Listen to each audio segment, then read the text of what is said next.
welcome to the podcast, Full Metal Pod. I'm Jason. And I'm Jimmy. So I think we had a 3-day weekend, or a lot of us had a 3-day weekend, or at least, it's a holiday weekend. Did you do anything interesting this weekend? What did I do this weekend? Man, that's a great question. Now I can't think. Allergies have been kicking my butt this past week, so I've been dealing with that.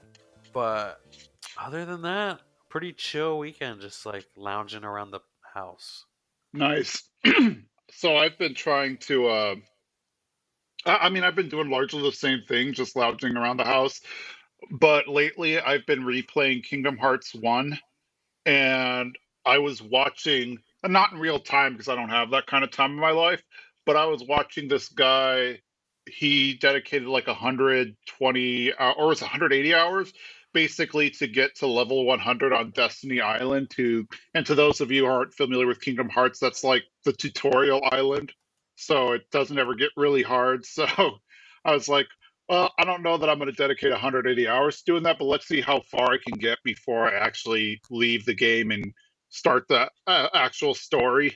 I love a game where you can just play an area forever and just like keep expanding but like never get anywhere. I like a game that's worth its money. It's just funny to think about, like, once you get to the first level, you're already OP, and just how easy it must be to play from that point on. I feel like that's what I do in like the Pokemon series games. I will train my Pokemon so much before I reach the first gym that it's just like I'm blowing through the gyms. Yeah, that's exactly what I did.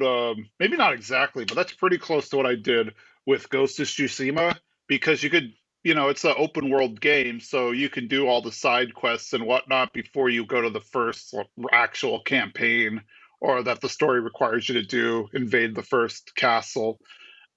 And so, like, yeah, I did a bunch of different quests and stuff before I actually did the first castle. So that first castle was a pretty much a breeze for me because my guy was already pretty much leveled up.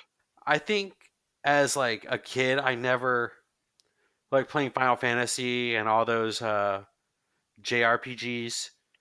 Growing up, I never did that, but I guess I hit a certain age where I'm like, life would be easier if I just went to the wild area and battled a whole bunch of monsters for an hour and then just got through all the bosses real quick. That would be pretty fun. Well, I also think, like, one thing I always joke about is, what if the RPG world was like real life? Like, you know how you go like what would the world be like if our life was a JRPG, and it's like, oh, you just want to go to a stroll on the beach or something, but oh no, now I have random enemy encounters and stuff like that, and you want to go out with your girlfriend to the park or something, but all of a sudden there's a boss battle and you're wondering, man, how are we going to beat them, because she's just a level 10 black mage and I don't think that's going to be powerful enough. We should have grinded more before we got here. That's hilarious because it just makes you think like when you're walking around in those areas and it's on the screen, it's empty, but then you walk and it's like and you're in a battle, and it's like you take another step and you're in another battle. Oh man, going to the grocery store would be miserable. Yeah, and then of course, I always like how in JRPGs you're in a land that's like full of monsters and dangerous, and like every step you're just going up against these super powerful monsters, yet somehow there's always like a kid or two kids on the path, and like the merchants and stuff, and you're like, well, how did these guys get here without problem?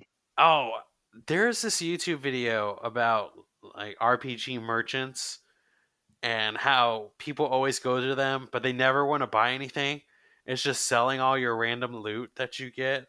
There's a list on the internet, I can't remember what it's called, but it's like the I can't remember the exact name or what website it's on, but it's called something to the effect of JRPG cliches or something, and they kind of just list hundreds of cliches you've seen in almost every JRPG, and then one of it's like, the economy in JRPGs is amazing because as soon as you sell an item, you can't buy it back because they've already sold it. That is true. It's never in like their inventory. Like I sold you an apple, and you're like, maybe I want that apple, and they're like, sorry, we don't sell apples. Exactly. You think you'd be able to buy back what you sold right away, but nope, it's gone. So like the economy in JRPGs is just astounding. It's like someone standing next to the store, like, oh, I'll buy that right now.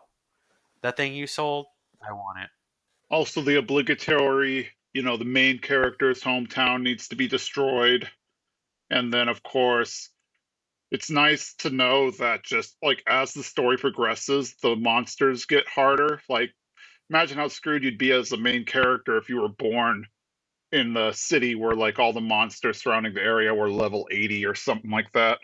But now you always have the fortune of being born in a village that's all the monsters are level 1 and 2, and then later in the story though you run into a village that's surrounded by level 60 monsters and everything.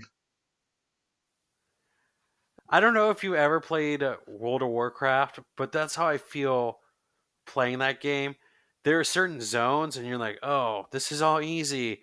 All the like monsters are level fours, and then you like take a step to the right, and it's like these monsters are level 100, and you're like, what? What's going on? Hmm. Yes, I could go on and on about JRPG cliches. I wish there was a decent, there might be, maybe it just never got released in America or something, but I wish there was a decent like JRPG for Full Metal Alchemist. I know there's some games, like I think there were two that got released in America, but I think they categorize more into like the action adventure genre than JRPG. I would totally do like a JRPG where you could have Al and Ed and I don't know, maybe Mustang and Hawkeye or whoever on your team, and you kind of go through the battles and whatnot. That would be cool. That'd be interesting. And then you could pick up like this, like the other characters could join your team once you meet up with them, like Armstrong and things like that. Could I keep Hughes alive? Does Hughes have to die? Sure, we can keep them alive. Why not? I'm down. Let's kickstart this. Sure, we just need to get permission, but then I'm all for it. We also need to find some gamers who know how to code games because that's outside of my scope of ability. I'm sure we can find someone. I live. This is Austin. I'm in Austin, Texas. You can't throw a stone without hitting a game developer. That's true. I'm in San Francisco, same similar story, so I'm sure we could find somebody to do it if we really wanted to. Yeah, it'd be a good idea to reintroduce it too, because like they haven't really made new content, I think, since like 2013 or something. Maybe I'm a little off on that, but I'm pretty confident that's right. So yeah, 2021, 2022, introduce some new Full Metal Alchemist content. Yeah, I feel like the market is ripe for Full Metal Alchemist to make its comeback. Exactly. I am 100% on board with that, and I will be the first person. Well, I would be one of the first people to play it since I'd be involved with the creation. I guess we can go into the podcast then and talk about our next two episodes. What do you think? Sounds good. All right. Well, today we're doing episode 42 and 43. This one was interesting because we don't really get much from Edward in these episodes. And, you always see him as one of the main characters, so it's just kind of different. But either way, these are great episodes. So let's jump in with episode 42, Signs of a Counteroffense. Or, I'm sorry, Signs of a Counteroffensive. So we join the tunnel team, which now includes Alphonse, and they are in a cabin. Alphonse has been disassembled, and we see him, kind of in a neat little pile in the corner. Everyone's kind of going through the notes, and they record how often they see the word gold. Marco believes that the notes are written in code. Alchemists are just known for writing their research in code, but Scar's brother's notes seem too straightforward, so he suspects that there is just some kind of code there that they're not picking up. Al wakes up. He realizes he's in pieces. They took him apart because, well, he was easier to carry that way. Al mentions that he's only like had a situation like this once where he felt like he was slipping and losing his body or his soul was leaving his body. So that kind of, makes him a little nervous because these two instances were so close together. They start reassembling Alphonse. That may be they need to reassemble the notes. She unbinds the notes and starts to lay the paper on the ground. After laying the paper down, they draw a circle linking the key words and they reveal the nationwide transmutation circle. Everyone is upset because, well, they already knew about that circle. Alphonse says that they need to keep trying. There must be another answer. Like, this can't be it. As they just sit there and think, Yoki sneezes, and naturally, a sneeze just blows the paper everywhere. Everybody's a little upset naturally because they're like, well, how do we put this stuff together? We don't know how it was sorted originally, yada, yada, yada. And as they assemble the papers, someone comments that they just can't even tell what pages are upside down and which ones are right side up and all that. Alphonse then has a genius idea and tells them to flip the pages over. They connect the words again after doing that, and they see another transmutation circle. However, this one looks very different. We see Kimberly wandering through the tunnels, and he is lost. He hasn't found it, so he decides to turn back. This is when he notices like an old wooden door with a red X painted over it. He decided to investigate. As he goes through, he runs into Pride in his shadow form. They talk, and Pride tells him not to worry about finding Scar. He needs to go and carve the crest of blood. Sloth is pretty close to being done with digging his tunnel, and so they need to move quickly. Kimberly's like, well, the Briggs soldiers are super strong. It's going to be hard for me to carve a crest of blood there. And Pride says, well, you'll figure it out. Maybe you can make that fact work for you. Miles returns to Briggs and he mentioned that Kimberly, his men, and Ed are missing. No bodies were found near the mine collapse, so he is considered missing rather than dead. However, they have zero leads as to where he could be. We then see Fallman talking to a colleague on the phone, one of Mustang's other men, and they are talking about troops being sent to fight in different wars. We see a quick flash of trench warfare, and two soldiers die, one declaring that he will live through this. So we kind of see a real-life view of the war and how it takes place and how it takes its toll on people. We learn that Briggs' men are being worked to the bone, and he isn't sure as to why.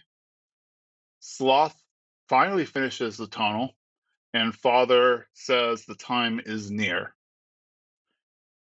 So now we're in Lior, and they're rebuilding after the rebellion. We see Rose, and she is providing food for all the workers. Looks like everyone is just, trying to get back together, build community, all that stuff. We see Hohenheim on the ground, nearly passed out from hunger, asking for food. Hohenheim talks to the people of Lior, including Rose. Hohenheim asks to be pointed to the Church of Leto. He goes to investigate an underground tunnel. They find a body of water underground that is toxic. Hohenheim figures that it was put there on purpose to keep people away.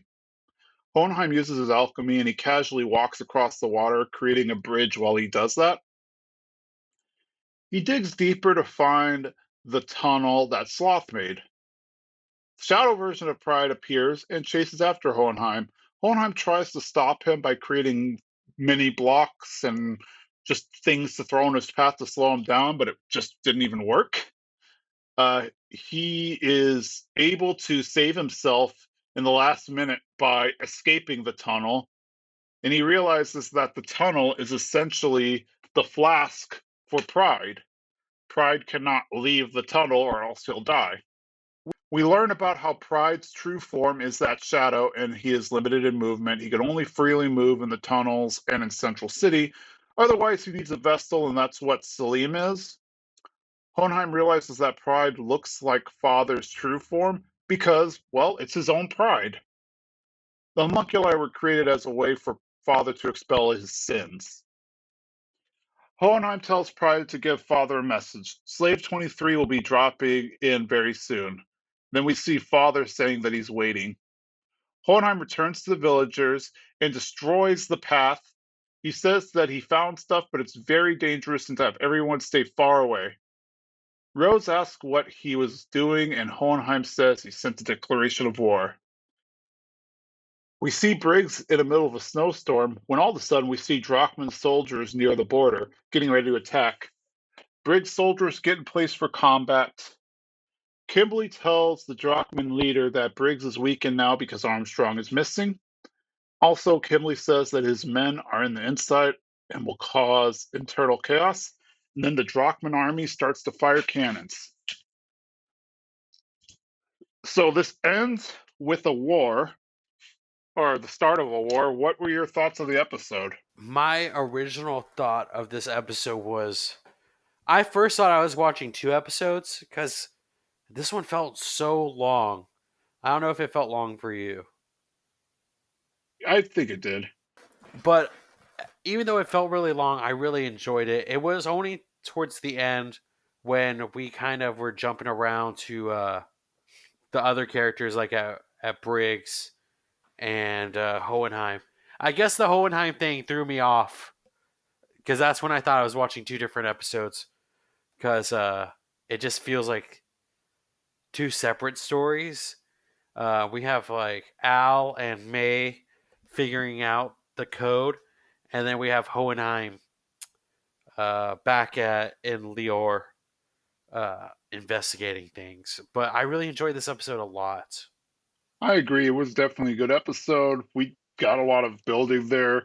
I do like the episodes that kind of focus on other characters, not necessarily that, I don't want them to focus on the main characters, but here it seems like most of the focus wasn't on the brothers, so to speak. I mean, we did get kind of the beginning part where Alphonse is with them trying to figure out the puzzle, but then the rest of the episode was like Hohenheim and Briggs soldiers and Kimberly and the homunculi, and I like that we were getting all this exposition and a lot of stuff happening. Yeah, I was really scared at the beginning because Al's body is disassembled, and we never really seen Al's body disassembled other than his head, which comes off quite often in the series. But to see him laid out in pieces was unusual.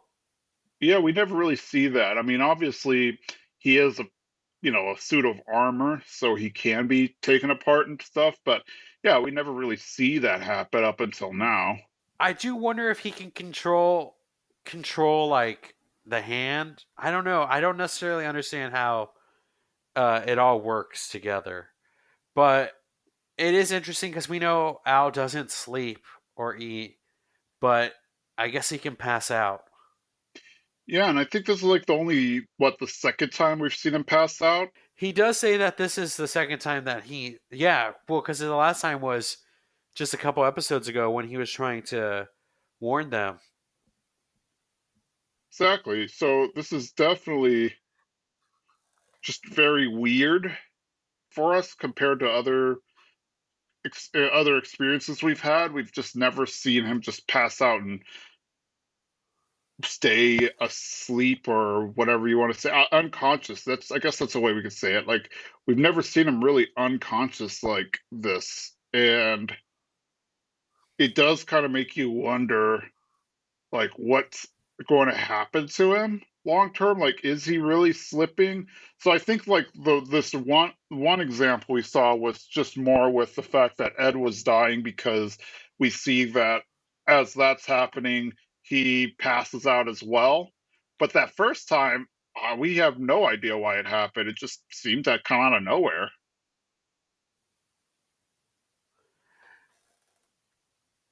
Yeah, and I do find it interesting that they were like, "Oh, we need to let's put you back together," and then they kind of stop putting them back together after they figure out kind of the first clue to the notebook. Yeah, I guess they were just like, well, we've got we could wait. We got to do this while we have our this on our mind right now.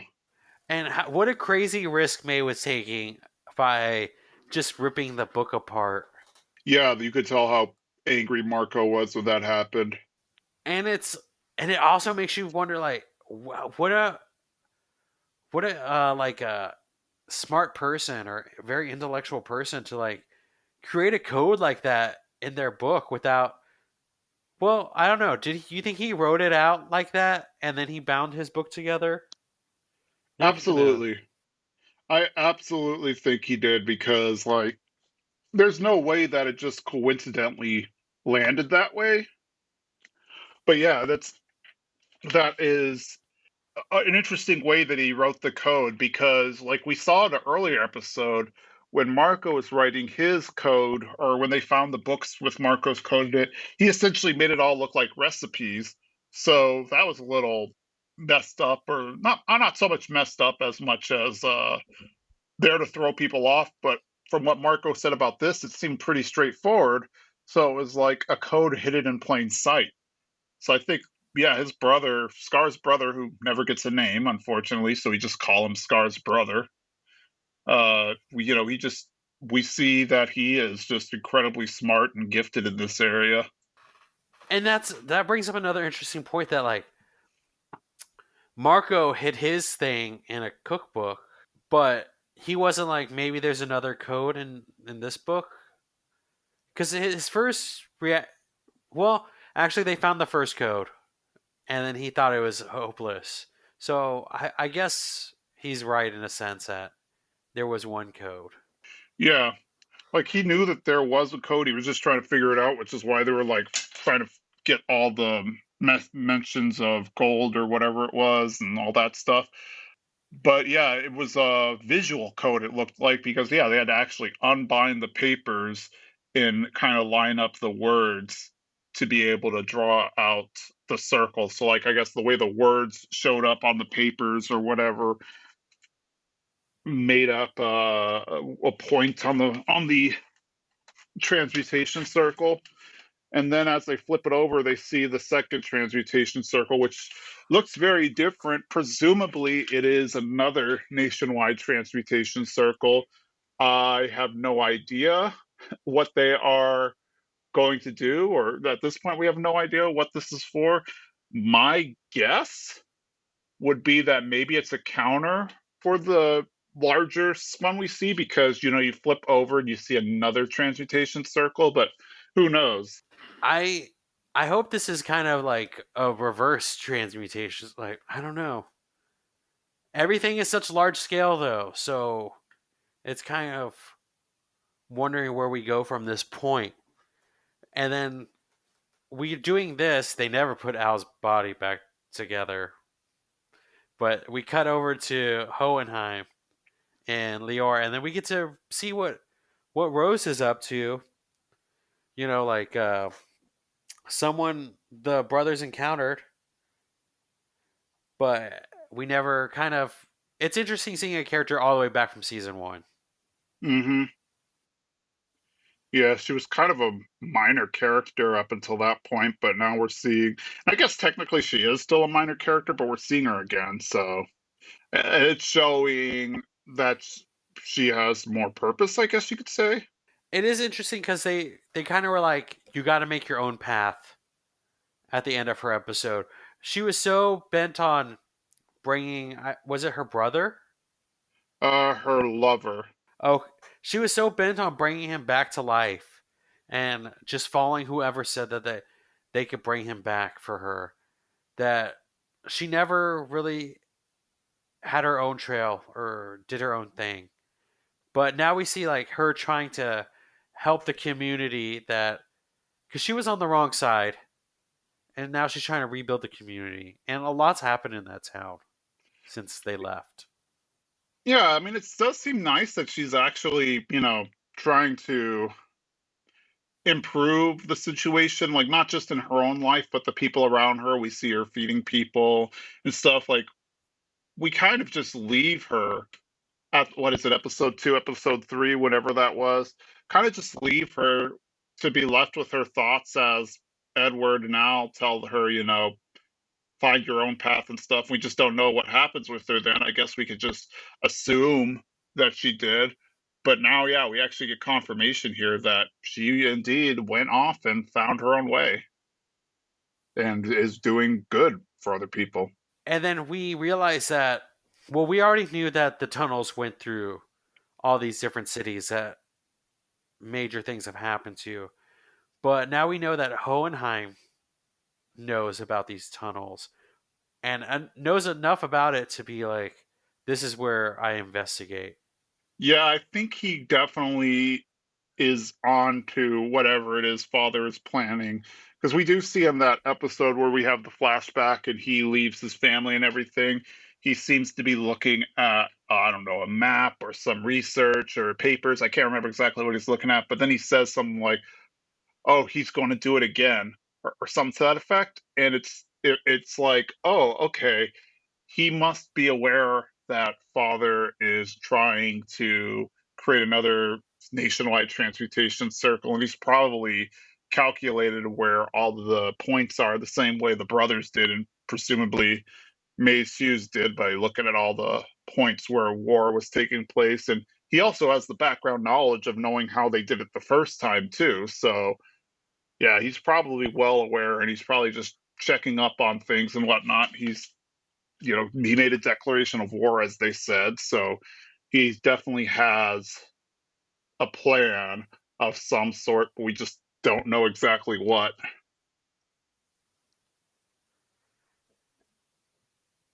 And it's interesting, like seeing him encounter Pride Hmm.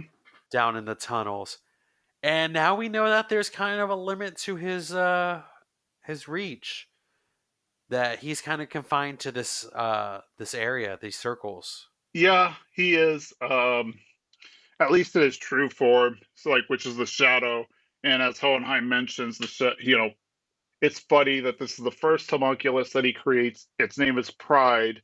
It is supposed to be the embodiment of Father's pride, and it looks just like what Father's true form looks like. And just like Father's true form, who was limited to being in just a flask, uh, Pride is also limited to his quote unquote flask, which in his case is much larger. It is this tunnel that circles the entire country, but it is still a limitation. And unless he gets into a bodysuit, so to speak, which is Salim. Yeah, and it makes me wonder. Like, I never thought about that at all. I guess we just realized like who Father's true form was. In the little jar. But I never thought about that. That's why Pride looks like that because it's his true form. Yeah, now it kind of makes sense. And then, of course, all the other homunculi, as he mentions, they're all there for essentially, they are all there to be Father's sins or whatnot. So I guess Father is trying to make himself a better being or something like that. And part of that is kind of, throwing out these sins and I guess having them be his foot soldiers. It did feel like though Pride was like I left all that weakness and Father. It's something he says something along the lines of like Hohenheim asking about it, like I don't know, is it compassion or something, some other like feeling that Pride should be having? He's like, that's left in Father. Yeah, I can't. I'm drawing a blank on what it was. Maybe somebody else will remember, but I do know what you're talking about. Like he does say something about left behind in with father. Which it, all these like I guess these seven deadly sin homunculus people are supposed to be like the different emotions of him, but it does. I do wonder what's left inside Father. I'm guessing just the virtues. Like if if we were going based on like biblical stuff, or where the seven deadly sins originate for, which ironically is not the Bible at all. But the seven deadly sins is also accompanied by seven deadly, or not seven deadly, but seven virtues. I can't remember what they are because they're not deadly. Seven lively virtues. I don't know. So maybe he just has the virtues left, I'm guessing. And then now I'm wondering if we're like, because we still don't quite understand what the plan is with this giant transmutation circle. We we know that it's probably to create another philosopher's stone of some sort, but what is it to be used for? And now I'm wondering if we're running into Hmm. like a Thanos situation where Father believes he's doing such like he's trying to do such good in his mind that the bad outweighs what good can happen. Possibly. I don't even know if it's that, I guess, that in depth, because we do see in the earlier episodes that he does not care for humans at all. He sees them as lower beings and everything. So I don't know that he is at all sympathetic to the human needs. I'm just wondering. I'm just thinking like what emotions are left in Father if he's kind of expelled himself of these things, and what drives him. Because I feel like back in the couple episodes we watched ago that he wanted to be free and he wanted to have his own body. But now we're like, what is his second step? Hmm. Yeah, I guess we're just gonna have to figure out. I mean, I'm hoping we figure out. Yeah, well, I that would be horrible if this series, this show ended like just like sorry, no answer. Yeah, just like, okay, yeah, that's it. Bye everybody. Yeah, I it's interesting, kind of seeing Father go through. We're seeing his plan come together. We're seeing the circle come together. We're at the last point at Briggs, and it's interesting seeing that when he was in the jar, that he can manipulate people to do what he wanted. But it seems like now he's using more force. When I feel like he was better as a manipulator. But yeah, Maybe he just likes people doing the work for him. I like how we're getting more clues onto. I guess I don't. We're getting closer to see where we're heading with this circle because we're at the last point in Briggs, and Briggs is under attack at the end of this episode. Yes, and under what's his face, under Kimberly's orders as well. So a lot is happening, and I think maybe we should join him and see what how they handle it. I'm ready. Okay, so next episode is 43, Bite of the Ant. Picking up exactly where we left off, Briggs is under siege. However, Drachma is no match for them. They are decimated easily. Kimberly double-crossed Drachma in order to carve the crest. The Briggs soldiers were a bit confused as to why Drachma attacked, and also why it was so easy to destroy them. Alphonse is trying to learn alchemy from May. He is clearly more scientific minded while she is talking about the dragon's pulse and feeling the dragon's pulse and everything. It really plays as kind of like a Western versus Eastern philosophy, or Western versus Eastern medicine. Scar apologizes for imposing on the Ishvalan villagers, but they say it's not an issue. The people are actually kind of helping by being around because they're playing with the kids, and that's kind of keeping them distracted from all the problems and also helping them do laundry and stuff like that. Zampano has wandered off. We see him heading into the woods to meet an Ishvalan that turns out to be Envy in disguise.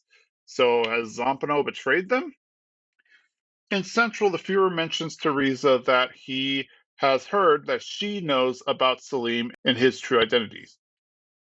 She confirms. He asks for her opinion on the leader of her country being homunculus. She said that she's sad that the family isn't real. They're just pretending to be humans that they despise. Fuhrer mentions that, she's correct. Everything, his name, his rank, Salim, was given to him, but he actually chose his wife. So he learned a little bit more about him there. Gerso and Marco are talking back in that village. Gerso asks if he is truly the awesome fifth laboratory doctor that they had heard of. And, he says, well, yeah, I mean, I was a good doctor and everything, but I worked with a small team, so it wasn't just me, and I haven't spoken to them in ages.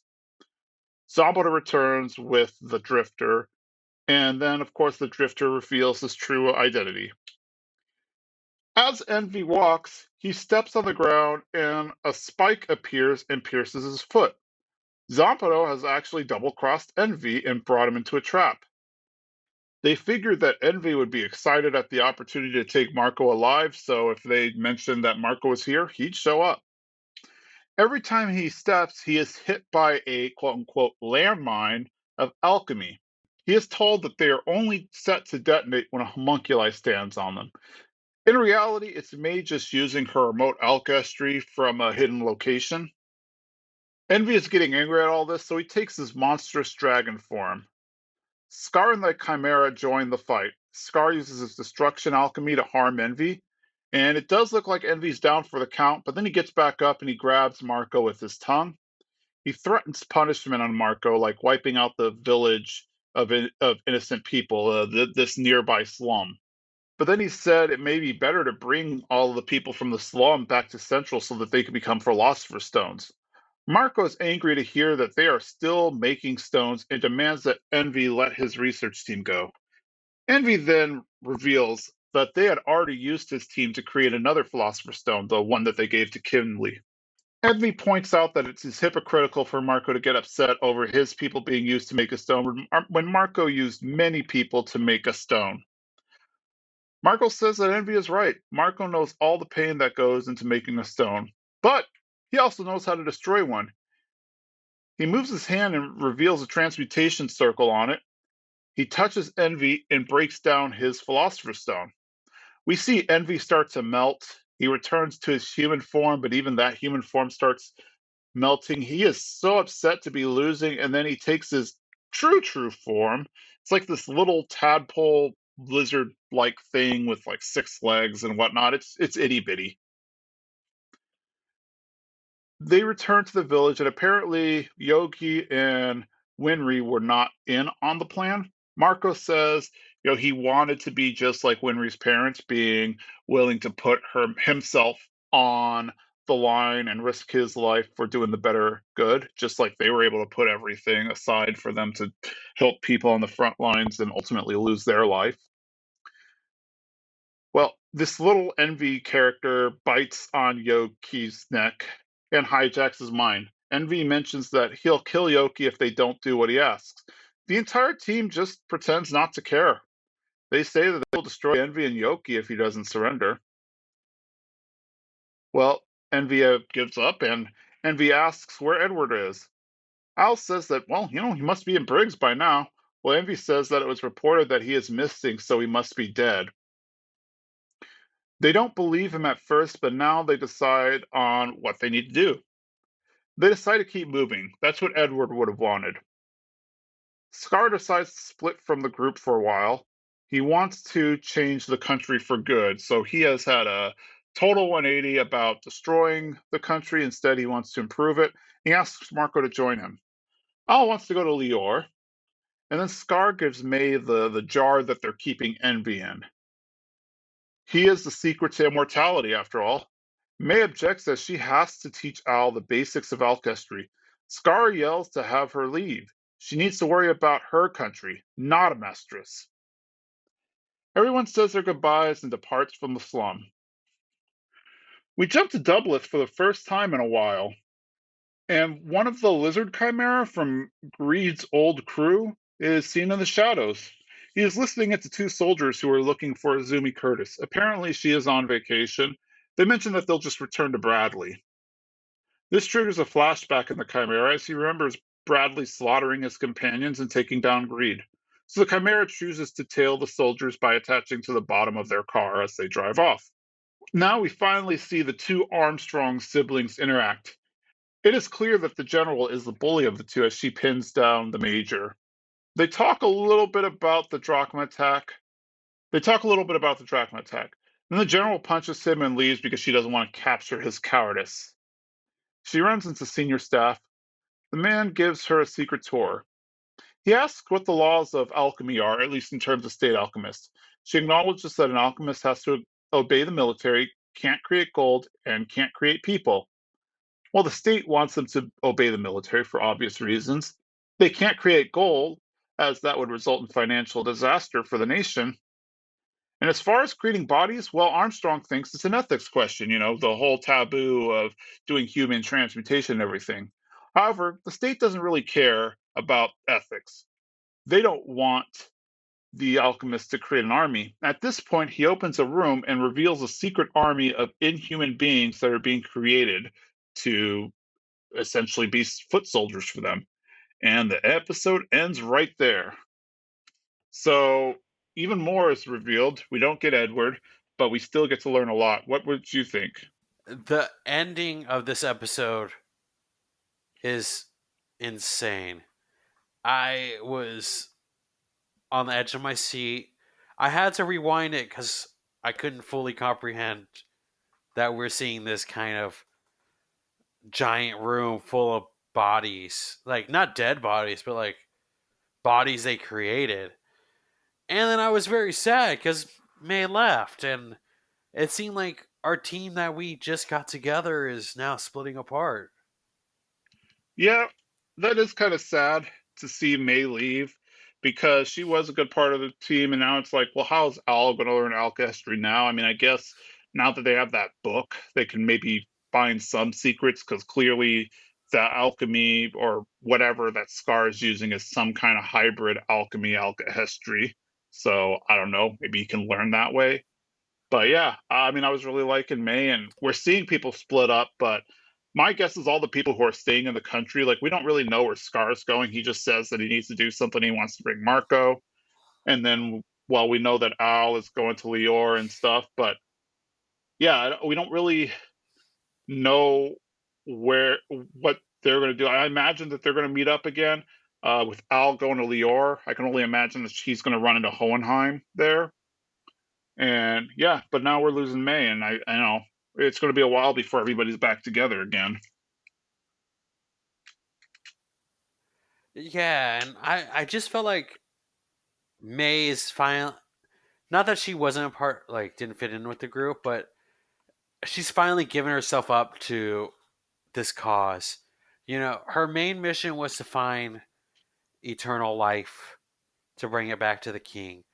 But at this moment, she's like, there's bigger things that need to be done, and I feel like I could help this team. But then Scar sends her off, and I'm just, I'm upset and sad. Yeah, I did like her as a character.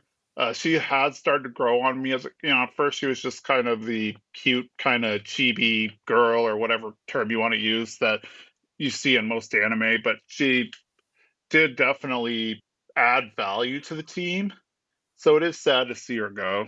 Uh, and she wanted to stay, like you mentioned. She did want to stay. She didn't seem as concerned about the country as much as she was concerned about making sure Al understood alchemy so that I don't know he'd be useful for the country or he can get his body back or something. But then Scar insisted that she leave, that she focuses on her own country because even she said that her nation or her clan was on the brink of death, and if she doesn't get the secret of immortality and become its emperor, then there there's no hope for them. So, he's saying you worry about your country and your people, we'll worry about our country and our people. Yeah, I don't want to say goodbye to May, and it's weird that Envy is in that little jar. Thinking about it, like she's like just carrying Envy around now. Yeah, just in this like large mason jar type thing, and these can't be larger than the size of like I don't know. I wanted to say like croissant, but I don't even think he's that big. And how awesome is Marco in this episode? Kind of a character I did not think was going to be this cool, amazing alchemist. You know he's a great alchemist, but you only think of him as a like a lab person or researcher. But I mean, when it came time, he pulled out like a really great action scene in this episode. He did, and he helped in a major way too. Like he planned. It's assumed that he planned this entire strategy of trying to capture Envy and stuff. And he, I don't know if he planned on getting caught. We've never really seen a transmutation circle on his hands before. Not that I've been paying that close attention to his hands, but I went back a few episodes and I didn't really notice it before. Granted, he's been wearing gloves a lot, but my guess is like he had that in the back of his head as being a possibility. Like he might get captured or wind up getting close enough to Envy to where he will need to destroy his Philosopher's Stone. And yeah, then we see him actually become like a fighter, and we see him actually fight. And I don't know if we call it fighting because it's not in the same way that we see like Ed or Riza or Al fight or anything, but he does get physical. He gets captured, he gets smacked around, and then he, you know, touches Envy and destroys the stone. It does make you think like maybe a younger Marco could be a great soldier. It came to it. It seemed like he I don't know if he had any fear in him, but at this moment he lost all his fear and he was like ready to go into the heat of the battle. Yeah, I think he's trying to find atonement. Like, unlike a lot of the other soldiers we see, like even the senior soldier at the end who is talking about the immortal army, and we see kind of philosopher stones in the background. You can kind of catch that. So obviously, this army is being created with philosopher stones, and they know what philosopher stones are. They're created from people. So this guy is just like, whatever. Hey, this is for the greater good or whatever, for the greater cause. So I don't care. But then we see Marco, who's just like horrified at the fact that he created a philosopher's stone out of people, and he is trying his best to redeem himself. Like, he knows he's not able to bring the people back to life or anything, but he is trying to like be a better person moving forward and help as much as he can. I'm also like, don't let Marco go, Al. Keep Marco near you. He knows how to take down the homunculus. Like these like who's left? There's gluttony, greed, pride, sloth. We still got a few like four to deal with that gives everyone else a hard time, but Marco knows how to kind of cut them down quickly. Don't let him go away. Yeah. Maybe he'll come back. Like, I think it's just going to be temporary, to be honest. I mean, I hope everyone comes back. This is kind of like a sad. Everyone's like, it feels like, oh, we've completed our mission and now we all go and do our own thing. But no, we still got like a whole mission to do. So I don't want them to split up. Well, remember, we still have like a season and a half left, so I'm pretty sure we'll wind up seeing them again. The only upside I see to them splitting up is that I really want to see how Al does by himself. Well, I'm sure Winry is going to go with him, Yeah, because I don't think they're going to leave but Winry alone in the slum, and I have no idea where Yoki's going to go because I don't remember them mentioning where he is. Because okay, so we know May is leaving the country for Xing. Marco and Scar are going wherever it is they're going.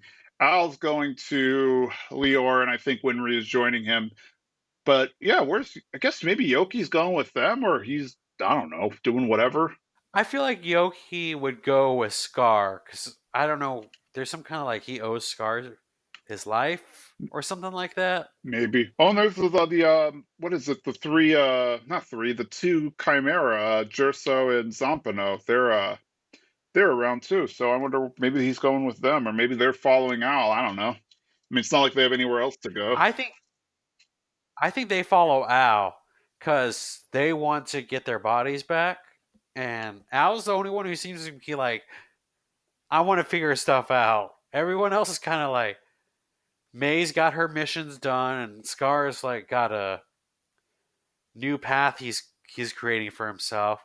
Al's the only one who's like, yeah, I'm gonna stay true to what we've all been doing. So I think they might go with him. True, and he is the only one who seems to care about getting the body back, and or he's the only one who's motivated to get a body back in the same way that they are. So, like you said, there's reason for them to follow Al because he's likely more likely than anybody else to find the answer. I am excited to see how Al does because Al is going to be the leader of this group, and we've never really seen Al be the leader. I agree. We never see him lead ever. It's always usually Ed, and Al's kind of a sidekick, but we have no idea where Ed is other than he was taken away to be, you know, uh, cared for by a doctor somewhere. I'm guessing somewhere in the snowy area, but Yeah, other than that, we have no idea where Ed is, and Al's just kind of assuming. Well, I mean, Al's like, I know Ed's not dead. Like he would, there's no way he'd let himself die, and he would want us to continue moving forward and running and meet up with him rather than going back. So yeah, Al's definitely taking a leadership role.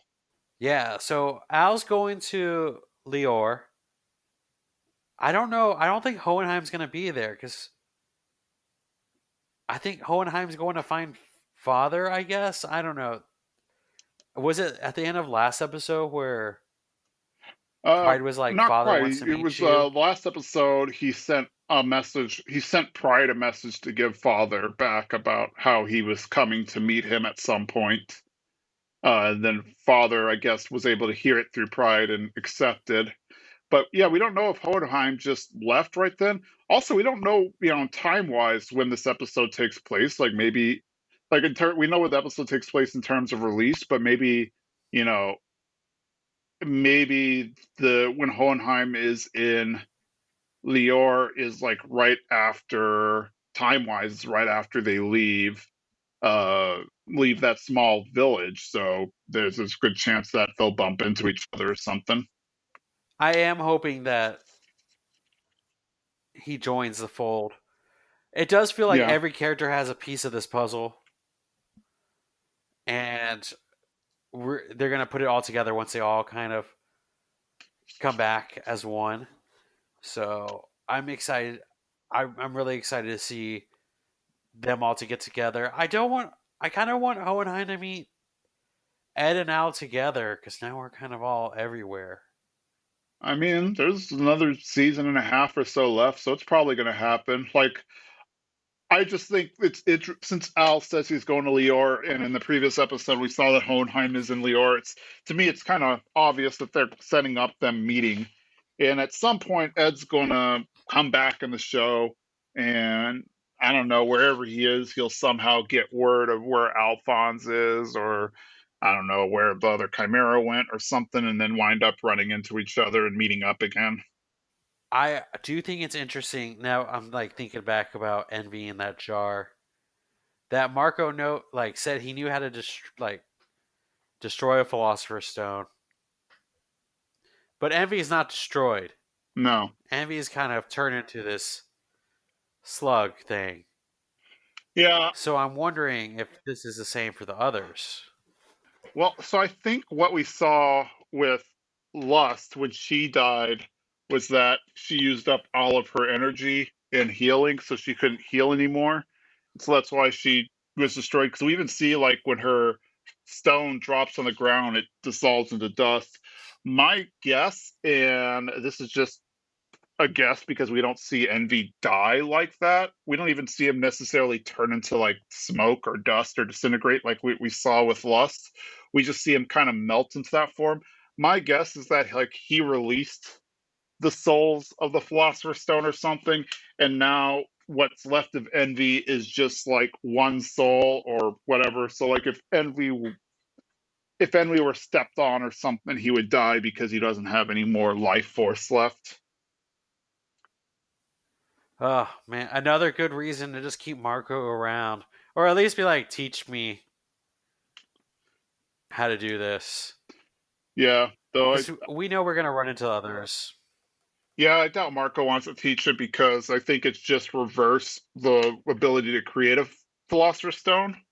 So I'm guessing he doesn't want to teach anybody anything about how to make a Philosopher's Stone.